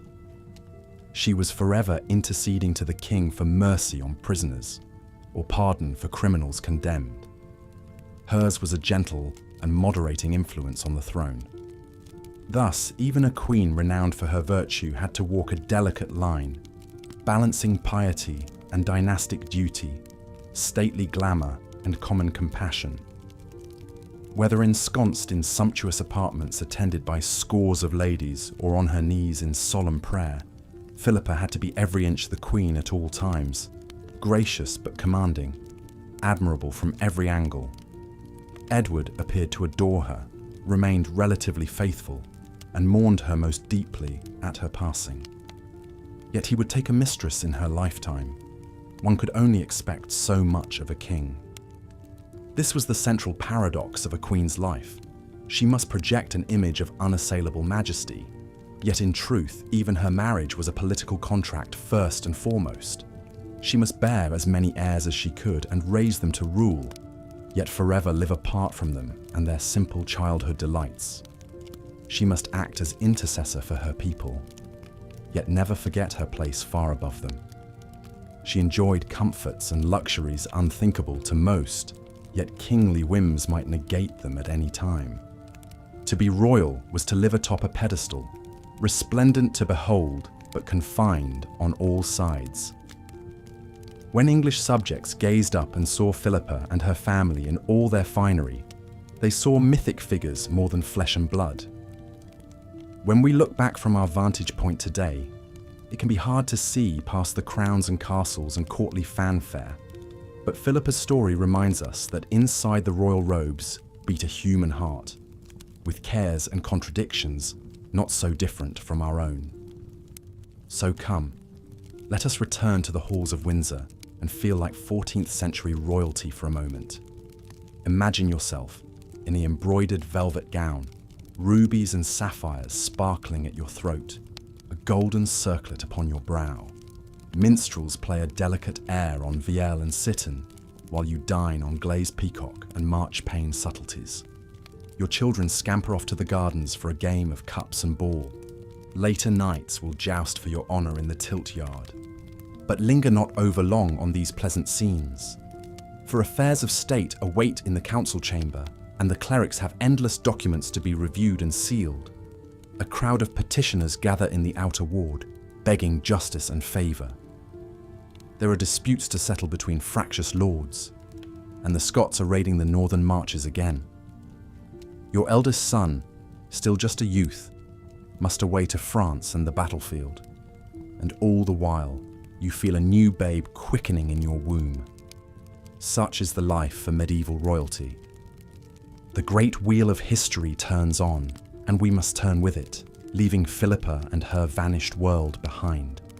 But let us carry with us a certain empathy for those long ago lords and ladies. For in the dark, behind our closed eyelids, we may yet catch a glimpse of them in their private chambers, stripped of regalia and reputation. And there we might recognize kindred spirits, more like us than the storybooks suggest. The crown weighs heavy, but the humanity within endures. The crown jewels, of course, were among the most prized symbols of royal wealth and majesty during medieval times. These priceless coronation regalia, crowns, orbs, scepters, and swords were encrusted with glittering rubies, emeralds, sapphires, and diamonds the size of quail eggs. They were worn by the monarch during the most solemn ceremonies and state occasions. Kings and queens took great pride in commissioning ever more opulent crown jewels, each more dazzling than the last. Such ostentatious displays of riches weren't just for vanity's sake. They were calculated political statements meant to awe subjects and rivals alike with the vast resources at the sovereign's command. In an era before mass media, the bedazzling spectacle of a monarch decked out in jewel-encrusted finery was a powerful propaganda tool. It reinforced the divine right of kings, the notion that rulers were anointed by God to reign over their kingdoms. The crown jewels invoked biblical kings like Solomon, famed for their wisdom, but also their stupendous wealth and earthly glory. When worn in majestic cathedrals during holy festivals, they linked the worldly might of the monarchy to the spiritual power of the church. And when flaunted before foreign emissaries, they advertised the prosperity, sophistication, and indomitable strength of the realm. Amassing such fabulous royal treasuries was an expensive business. Skilled craftsmen devoted years to perfecting a single piece. The precious metals and gemstones were sourced from the farthest corners of the known world. Gold from Africa, rubies from Asia, emeralds from Egypt. Such far-flung origins only enhance the mystique of the jewels. The greatest medieval goldsmiths and lapidaries, experts in working with precious metals and gems, were lured to royal courts with promises of generous salaries, lavish workshops, and exalted titles. In some kingdoms, these artisans took on almost priestly status. Their arcane knowledge of metallurgy and gem cutting, considered akin to alchemy. Different cultures developed their own distinctive styles of royal regalia. The Holy Roman emperors sported an octagonal crown, mimicking the walls of Jerusalem. Byzantines favored pendilia, bejeweled ornaments hanging from the crown over the ruler's cheeks and ears. English kings often held scepters topped with a cross or dove to symbolize just and peaceful sovereignty. Protecting such immensely valuable royal possessions was paramount. The crown jewels were locked away in the deepest castle vaults, guarded around the clock by the most incorruptible soldiers. Merely to handle them without permission was considered treasonous. But for all the best efforts of even the most eagle-eyed warders, the dazzling allure of the jewels sometimes proved too tempting. In 1303, the treasury at Westminster Abbey was daringly robbed.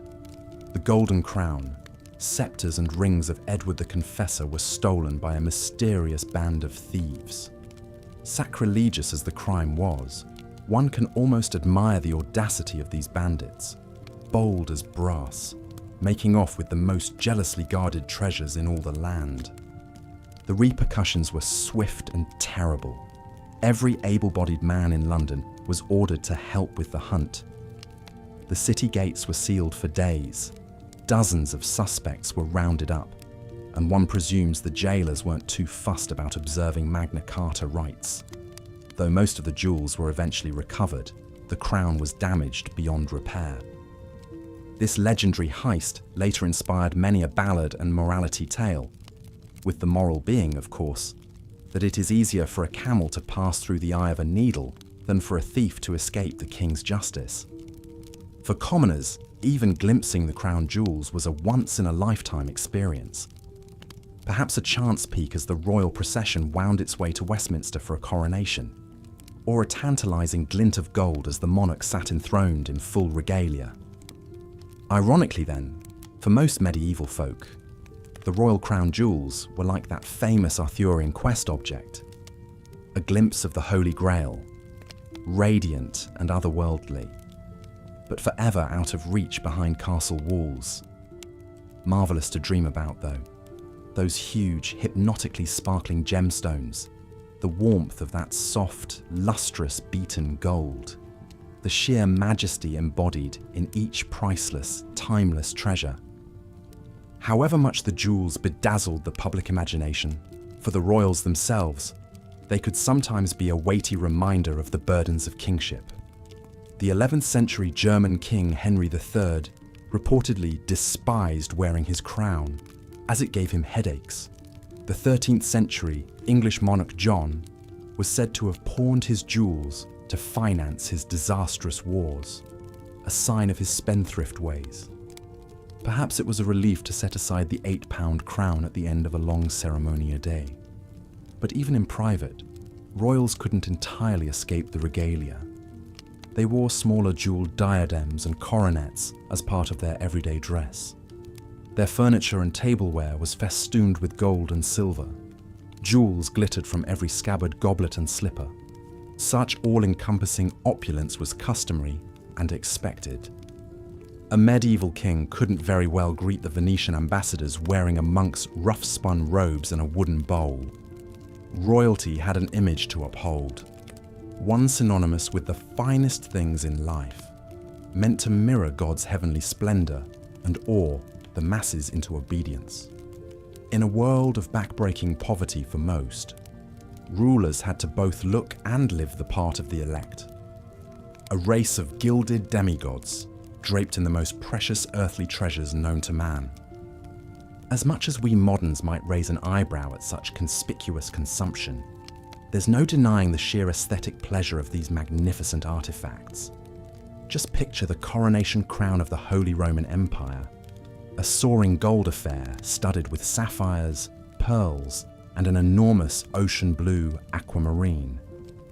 Or the Alfred Jewel, that Anglo-Saxon amulet with its enigmatic enamel portrait as vividly coloured as the day it was fired. These sublime treasures still have the power to enchant and inspire.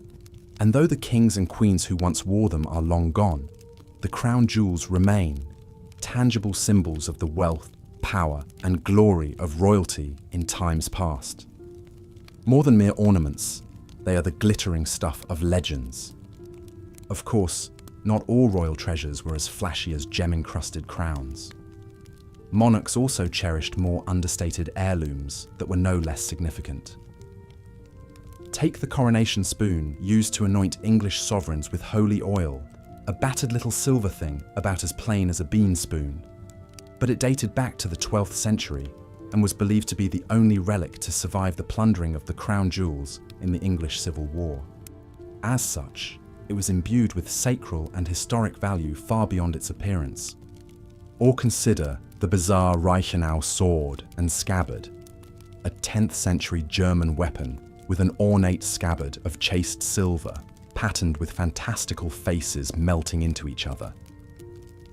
Scholars still argue whether the unsettling designs were meant to evoke the souls of warriors devoured by the blade, or a kingly lineage dissolving into the next. In any case, it is a sublimely eerie piece of craftsmanship and a window into the more outre side of medieval aesthetics. But such grim-seeming oddities were the exception in royal treasure hoards. For the most part, the emphasis was firmly on displays of wealth, beauty, and exquisite workmanship that attested to the refinement and might of the ruling class. Where commoners made do with crudely thatched huts, rag clothing, and leather trenchers, the king and his court enjoyed the ne plus ultra in every department. The most intricate tapestries, the most towering Gothic cathedrals, the most beguiling music. Luxuries like spices, silks, and stained glass were imported at staggering expense from the far reaches of the globe. Teams of tailors, goldsmiths, and furniture makers were kept on permanent retainer to furnish an endless stream of sumptuous goods. The royal wardrobe alone was vast enough to clothe a small city. from ermine-trimmed robes to jeweled slippers to gold-plaited underpants. No wonder that, for the average swineherd or scullery maid, the royal lifestyle seemed as impossibly remote and marvellous as that of archangels or fairy kings. And no wonder that the ultimate fairy tale ending was for a humble hero to ascend to royalty, whether by pulling a sword from a stone, or marrying a prince, or simply waking to discover it had all been a beautiful dream. Yet even in their finest silks and most pompous ceremonies, medieval monarchs were only flesh and blood. They weren't immune to the same everyday ailments, emotions and indignities as the lowliest peasant. One can picture the royals nursing headaches after too much Rhenish wine, or discreetly scratching their lice-ridden wigs, or grumpily changing out of those stiff brocaded tunics into something a tad more comfy. It's this human touch that makes them relatable across the yawning centuries. Underneath all the padded pomp and circumstance, kings and queens worried about their unruly offspring, griped about their gambling debts, and suffered from indigestion, just like anyone else. They simply did so while swanning about in palatial splendour and sporting gem-studded underwear. So as we drift off to sleep, let us dream of those long-ago lords and ladies holding court in halls hung with unicorn tapestries, supping on gold-flecked pies and rose-petal puddings, dancing the farandole by candlelight in velvet sleeves and pearl-sewn veils. A world of wonders as fabulous and far off as an illuminated page from a book of hours, yet inhabited by royals who were just as human as you or I, once you pried off their crowns. Good night, sweet princes and princesses of the distant past, and flights of angels sing thee to thy rest. As we've seen, the lives of medieval monarchs were filled with grand ceremony and courtly splendour, but also weighty responsibilities and religious devotion. Perhaps no rulers embodied these contrasts quite like the 14th century English King Edward III and his queen consort, Philippa of Hainault.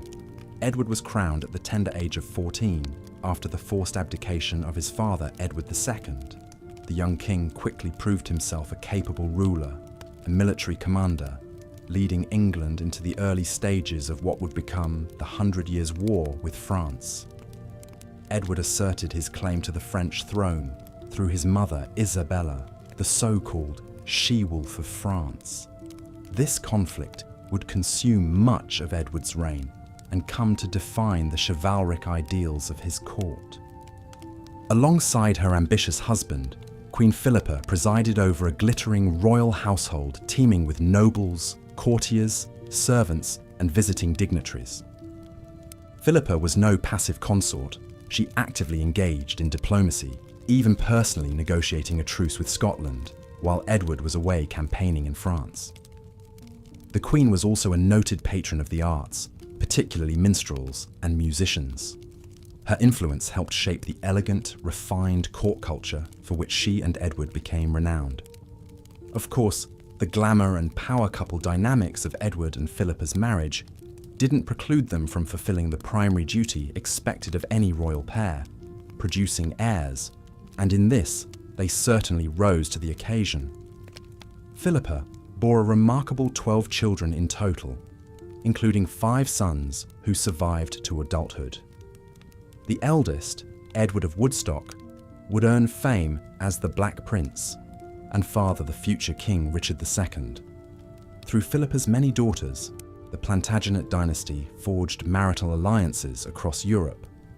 For all the splendour and intrigue that swirled around them, Edward and Philippa seem to have enjoyed a surprisingly stable and affectionate union by the standards of medieval royalty.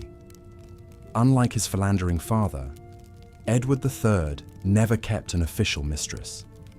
He relied on Philippa as a trusted political advisor and companion.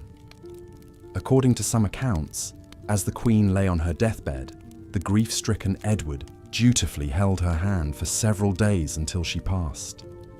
Even before Philippa's death in 1369, Edward began to withdraw from public life as he entered old age. The capable leader who embodied the chivalric ideal had grown increasingly infirm in both body and mind. During his final years, he fell under the influence of his grasping mistress, Alice Perez, who purportedly plundered the royal treasuries.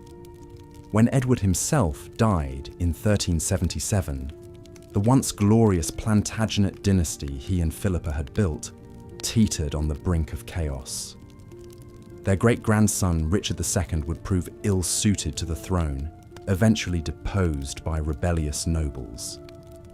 But despite the turmoil that followed, the legacies of Edward III and Queen Philippa endured. It was Edward who first established English as the official language of his royal court, a shift away from the French that had long been favoured by the Norman elite. He also founded the prestigious Order of the Garter, still the world's oldest national order of knighthood. For her part, Philippa popularised the name Philippa itself in England, where it had been quite rare, but now took its place in the royal rolls. Even more than their tangible impacts, Edward and Philippa came to embody an ideal of enlightened monarchy, ruling with a mix of piety, chivalry, patronage, and power. In later centuries, when the Tudors and Stuarts looked back to forge an English identity, they often invoked Edward as a model king, a paragon of both warrior courage and courtly grace presiding over a flourishing medieval realm. That these images tend to gloss over the more complicated realities of Edward's reign attests to the lasting pull of Plantagenet legend. Regal power in the Middle Ages was so often a family affair, the fate of bloodlines and kingdoms bound together in a great generational chess match. For Edward III and Philippa, whatever personal affection they may have shared was always interwoven with hard-nosed political calculation. Their marriage joined England to Philippa's native county of Hainaut, creating a vital early alliance in the 100 Years' War to come. These same dynastic imperatives meant that royal children were often treated more as political game pieces than beloved family members. Even for an evidently doting mother like Philippa, her daughters were destined to be used as bargaining chips, their marriages auctioned off to the most promising bidder. Princesses were routinely packed off to distant lands, as young as 10 or 12, to cement an alliance or claim a throne. Such was the case for Edward and Philippa's second daughter, the Princess Isabella. At the age of just 13, Isabella was dispatched to Gascony to marry Edward's close ally, the Lord of Coucy. The young girl's lavish wedding in 1365 served as much a show of English wealth and power as a marriage ceremony. Poor Isabella's elaborate trousseau filled an entire ship, while her dowry of 4,000 marks required another vessel to transport. The Lord of Coucy was so impressed by this ostentatious display, he voluntarily became an English vassal on the spot. Marital statecraft aside, the sheer act of giving birth was a crucial role, indeed a risky duty, for any medieval queen. With minimal understanding of hygiene and medicine, childbed presented moral peril for even the most exalted woman. Doubtless, even Philippa, who enjoyed the era's most advanced obstetric care, felt a shiver of dread each time her belly swelled with child. Perhaps she whispered a prayer to St. Margaret, the patron saint of pregnant women, or clutched an amulet of precious stones believed to aid in delivery. Of course, as with so many aspects of medieval life, royal births were witnessed by many and imbued with great political significance. When her time drew near, Philippa would take her chamber, retiring with her ladies to await labour in a darkened room sealed tightly against evil humours. As soon as a new prince or princess issued forth, bells pealed and bonfires blazed to celebrate another successful act of dynastic continuity, and a beaming Edward would dispatch riders to spread news of his expanded brood to all corners of the realm. For royal and peasant alike, children were the keys to power, whether that meant an heir to carry on a royal lineage, or simply extra hands to work the land. But even the most illustrious bloodlines must someday end. Edward III outlived both his beloved queen and his eldest son, the famed Black Prince. He died a dribbling shell of his former self, the realm he'd once commanded, already slipping into discord. There's a certain poetic symmetry to the fact that Edward was ultimately succeeded by his young grandson, Richard II, who was himself deposed and probably murdered. In the end, even the mightiest medieval monarch was made of the same breakable flesh and blood as the lowliest serf. The royal crown was always a heavy burden to bear, even when lined with the softest ermine. Perhaps there's cold comfort to be found in that essential equality.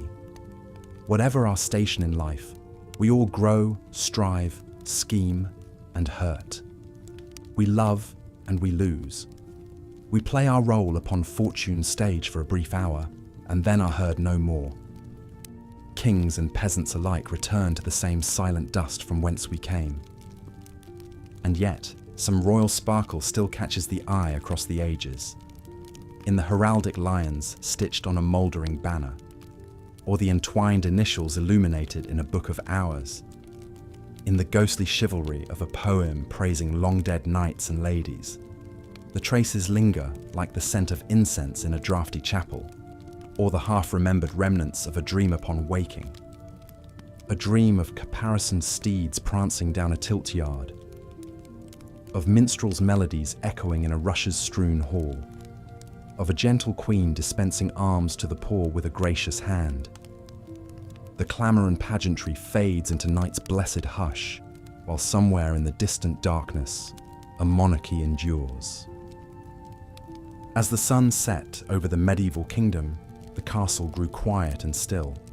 The day's labours complete, the monarch and their court retired to their private chambers to unwind and prepare for the night ahead. For royalty, even these intimate moments maintained an air of refinement and ritual. Servants would assist the king and queen in changing out of their finery and into their sleeping attire. Luxurious nightgowns and robes of fine linen or silk, perhaps trimmed with delicate lace or fur, were donned. A chambermaid would brush out the queen's long hair with slow, soothing strokes until it shone like spun gold in the flickering candlelight. The king might sit pensively by the fire, sipping a goblet of warm, spiced wine as a page removed his shoes. These private quarters were the ultimate sanctuary, where royalty could let their guard down, away from prying eyes. Here, in the innermost chambers, the trappings of wealth and status were more understated. Tapestries depicting serene gardens and religious scenes adorned the walls, while plush carpets cushioned the stone floors.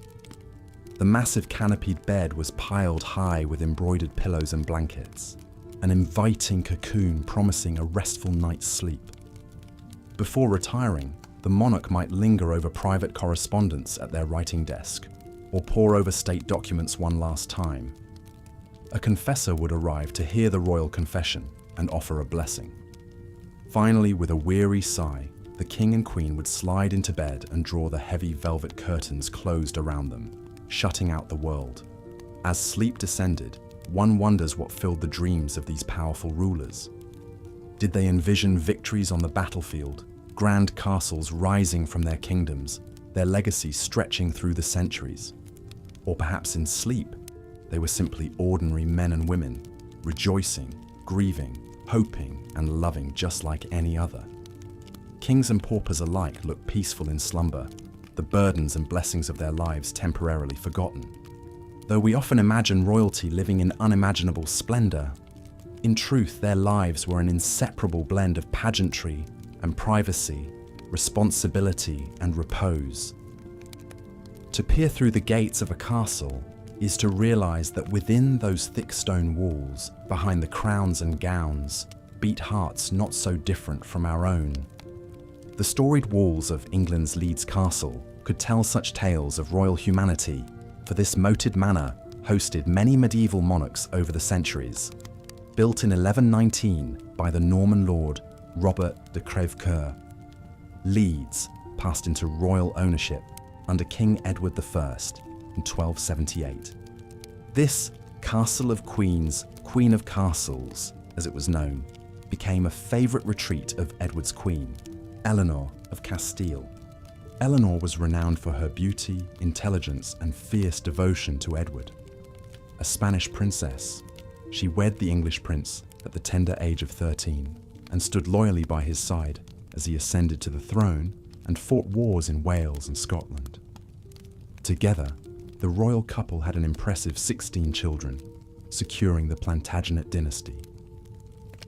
Tragedy struck in 1290 when, travelling to join Edward on campaign, the 49-year-old Eleanor fell ill with a quartan fever. The king rushed to her bedside at the Manor of Harby, but there was nothing to be done. As Edward cradled his beloved wife, Eleanor slipped away, leaving the king utterly bereft. "I loved her tenderly in her lifetime," Edward lamented. "I do not cease to love her now she is dead." In his all-consuming grief, the king erected 12 elaborate stone crosses at each place Eleanor's funeral procession stopped on its journey from Lincoln to London. The Eleanor crosses were Gothic masterpieces, soaring monuments to an extraordinary queen and an enduring royal love. Though only fragments remain today, these crosses stand as a testament to the beating heart inside the crown. For all their wealth and power, the royals of medieval times were not immune to the joys and sorrows that comprise mortal life. They too suffered losses and delighted in triumphs, experienced despair and found hope renewed. Next time you gaze upon a crumbling castle or weather-worn statue, remember the human stories, the laughter and the tears, woven into the very fabric of history. As we wander through the dreamscape of the past, we find connection with our royal predecessors, not in their crowns and castles, but in our common humanity. And so, we bid good night to the kings and queens of old, knowing we share one thing above all, the need for rest at the end of a long day. The candles gutter out, the castle sleeps, and history marches ever onward. Good night, dear viewer, and may your dreams be as sweet as a royal lullaby from long ago. As we delve deeper into the lives of royalty during the Middle Ages, it's worth exploring the unique lifestyle they led, one of immense privilege, but also of isolation and expectation. Kings and queens were seen as embodying the highest ideals of nobility, chivalry, and sanctity. They were meant to be exemplars of virtue, piety, and leadership for their subjects to admire and emulate. However, behind the castle walls, monarchs were often more human than the lofty image presented in the history books. They had desires, flaws, and personal struggles just like anyone else. Marriages were often arranged for political gain rather than love or compatibility. Kings were generally expected to take mistresses discreetly, a tacit reality of court life. Queens might turn a blind eye to such dalliances to maintain stability and dignity. The lack of privacy was another challenge for medieval royals. From the moment they awoke to their last waking hour, monarchs were constantly attended by a retinue of servants, courtiers, petitioners, and advisors. Every move was watched, every decision scrutinized. A ruler's time was rarely their own. They lived in service to their role and the realm. The pressure to project an image of strength, justice, wisdom, and largesse was unrelenting. Perhaps no ruler embodied these tensions more than the 12th century Queen Eleanor of Aquitaine. Born the wealthy heiress to a vast duchy in France, Eleanor first married King Louis VII at age 15. Beautiful, strong-willed, and highly educated, she was more than a typical political pawn. Eleanor even joined Louis on the Second Crusade to the Holy Land, leading her own troops as an Amazonian figure. However, the pious Louis grew resentful of Eleanor's more worldly ways. After 15 years, their marriage was annulled on grounds of consanguinity. But Eleanor's story was just beginning. Within weeks, she wed the young Count Henry Plantagenet, who shortly became King Henry II of England, once Louis's vassal and rival. Eleanor bore Henry 8 children, including the future kings Richard the Lionheart and John Lackland. As Queen of England, Eleanor fashioned herself a cultivated, cunning player on the world's stage. She was the matriarch of the vast Plantagenet Empire, spanning England and much of France. Her court at Poitiers became a centre of courtly love, troubadour culture, and chivalry, the epitome of refined romance. For all her influence and intrigue, Eleanor spent 16 years under house arrest when she supported her sons in a revolt against Henry. Ever resilient, she re-emerged after Henry's death, ruling as regent in Richard's absence. Eleanor's long, tumultuous life showcases the fine line medieval queens had to walk. Though constrained by their gender and role, the most brilliant found ways to carve out agency and influence. They were politicians, patronesses, diplomats, and dynasts, shaping the course of kingdoms, even as they navigated the prescribed boundaries of courtly behaviour. The great Angevin family discord also points to the precarity of even the most powerful royal houses. The privilege of birth was no guarantee of an easy life. Monarchs were beholden to many, to the nobility and gentry whose support they required, to the religious authorities who conferred legitimacy, to the common people who could revolt if pushed too far. Balancing all these interests while trying to impose their own will was a tightrope act. Perhaps that is what makes the royalty of the Middle Ages so enduringly fascinating. These were flawed individuals, shouldering the weighty expectations of their bloodline and station. We can trace the grand arcs of history through their lives, their triumphs and failures, their loves and losses. But we can also find glimmers of more recognizable humanity, parents trying to raise children, couples navigating the complicated dance of arranged intimacy, leaders striving to wield power while keeping their souls. In the final assessment, the royal life was as much of a gilded cage as a pedestal. The lavish trappings of monarchy came with hidden thorns. Every sumptuous feast was underlaid by the spectre of poisoning. Each glorious military campaign risked capture or death far from home. The beautiful ceremonies and rituals masked a life of constant performance. Even a king or queen's bedchamber afforded little true privacy or escape from their duties. So while the pageantry and power of royalty exerts an eternal allure, we might also spare a thought for the human beings beneath the crowns, trapped in the machinations and intrigues that the hands of history had dealt them. Their exalted positions did not inure them from tragedy, heartbreak, or the knowledge that their personal legacies would be the stuff of chronicle and memory for centuries to come. It was a rarefied existence, privileged beyond measure, but also binding and burdensome in its way. As we conclude our journey through the lush, dramatic, but also surprisingly human annals of medieval royalty, one might feel both a sense of distance from and kinship with these storied sovereigns of old. The world they inhabited was in many ways impossibly different from our own, steeped in strange traditions and striking inequities. And yet, when we look past the ermine-trimmed robes and jeweled crowns, we find familiar struggles, hopes, and imperfections. In the end, perhaps that is the most enduring lesson the royals of the Middle Ages can impart from across the centuries, that no matter how high one's station or dire one's circumstances, we all share a common humanity that binds us together. Kings and commoners alike are but players on the great stage of history, each with roles to fulfill before yielding to the next generation in the unending cycle of birth, ambition, striving, and decline. That is the mortal condition. So as we drift off to dream of chivalrous knights and resplendent queens in their towering castles and soaring cathedrals, let us carry with us a kernel of empathy for these impossibly distant and yet strikingly relatable figures. For in the final accounting, we are all united by the same fears and foibles, the same yearning to love and be remembered, to forge meaning and connection in our brief turn upon this earth. And with that, my dear friends, we come to the end of our reverie. If this visit to the realms of medieval royalty has proven a pleasant diversion, Perhaps you would do this humble chronicler the kindness of sharing this tale with other curious souls in search of a bedtime yarn.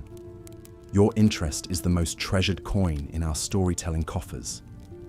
Until we meet again on some other narrative shore, I bid you the very warmest of goodbyes, and may your own dreams be as sweet as a minstrel's lullaby echoing through the peaceful night air. Fare thee well,